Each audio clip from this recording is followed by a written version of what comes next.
Quando você define que não vai trabalhar mais como CPF, porém como CNPJ, esse CNPJ ele é vinculado a um nome empresarial. As regras para esse nome estão lá no Código Civil.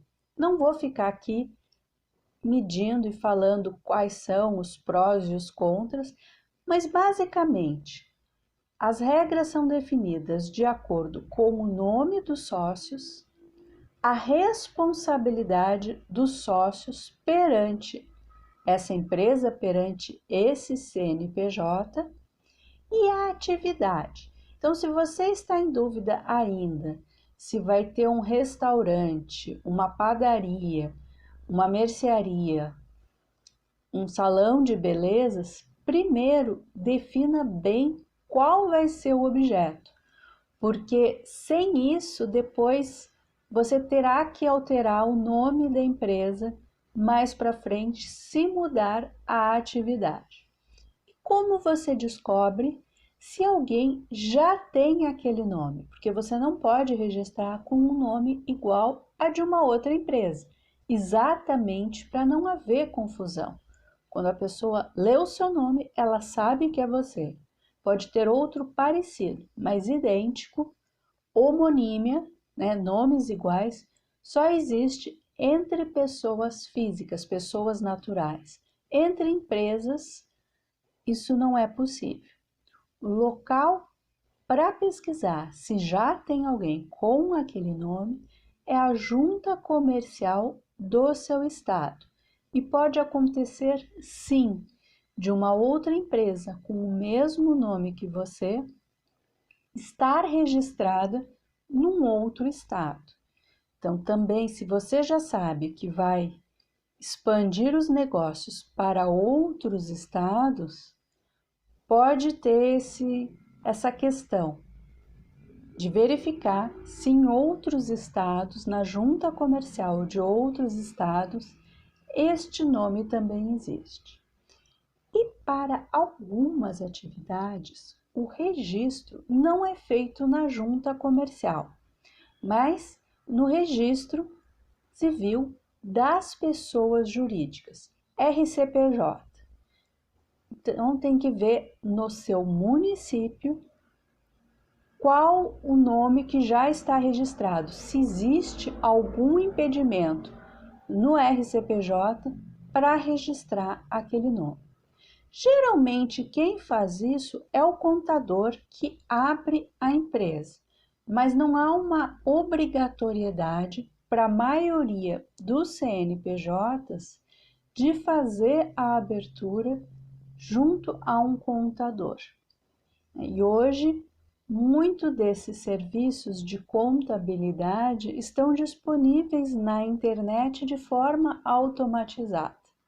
Vale a pena pesquisar para ver se você realmente precisa, qual serviço de contabilidade que você precisa para não contratar menos do que você vai usar, nem correr o risco de ficar tendo uma despesa, um custo, que hoje em dia cada vez mais se corta custos desnecessários, evitar ter um custo que de repente automatizado fica muito mais fácil para o seu dia a dia.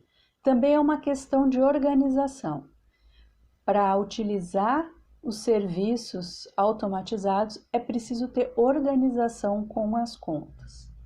Eu já tive clientes com problemas porque automatizaram e depois esqueciam de lançar. E aí então precisa sim de um contador que fica no pé cobrando as notas e as informações. Então, mas é bom saber que existe essa diferença.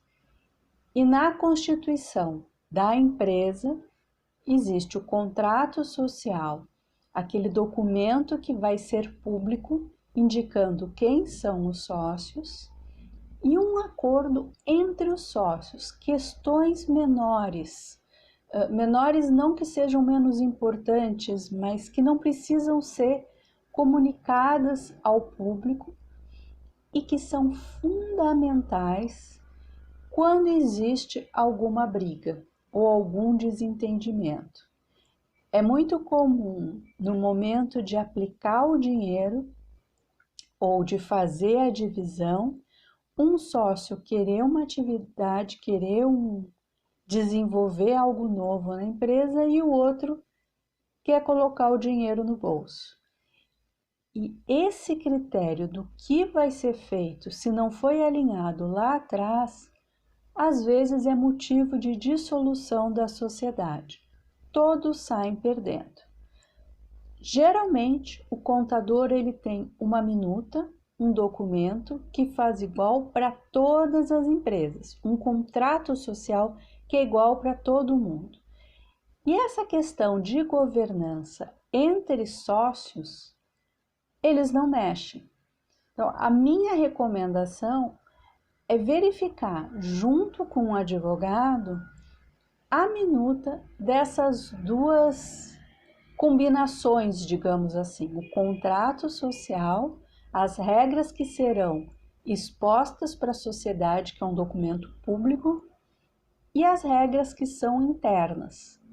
Também não adianta, já aconteceu comigo, contratar o advogado faz a minuta, e aí quando vai contratar o contador, a primeira coisa que o contador faz é: não, essa minuta estabelece coisas diferentes, vou usar a minha. Já tive pelo menos 3 vezes casos nesse sentido, e aí o problema, a pessoa me contratou para evitar o problema, e quando foi lá na frente, estavam com a ideia daquilo que tinham assinado antes, porém, perante o governo, perante a junta comercial e todos os seus clientes e parceiros, o documento que estava valendo era o documento posterior, feito pelo contador, que falava outra coisa. Então, esse tipo de cuidado é importante ter.